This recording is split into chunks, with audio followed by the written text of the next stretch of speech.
when we are yoked with the Lord, first of all, he said, my yoke is easy and my burden is light. Well, that's the case as long as we yield to his leading. If you think of two oxen or even two animals yoked together to plow in a field, as long as they're going the same direction, they have the same purpose, then there's great strength multiplied because the two are working together in tandem, in agreement. So Jesus never intended for it to be a dragging situation.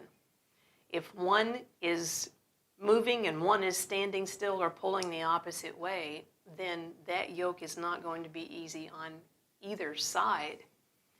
So in this situation with Saul and David, unfortunately we see this. They were related both tribally and also family. So David, of course, being from Judah, Saul being from Benjamin, we see that David is constantly pursuing the heart of God. He's passionate about his worship and fighting off and destroying the enemies. You just have to look at the story of David and Goliath to see that he ran at the Philistines. He said he wasn't afraid of Goliath. He said, who is this uncircumcised Philistine that he would dare mock the living God and the army of the living God?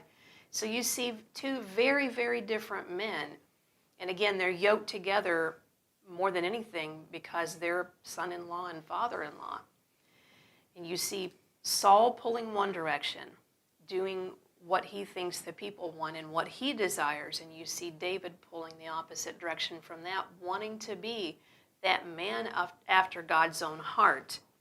So this week we're going to see that transition again between a king who's asked for by the people, he's the people's choice, to David, the king who's God's choice because he pursues the heart of God. And so a new era begins. We go from being Adam, nature-controlled in King Saul, to being spirit-led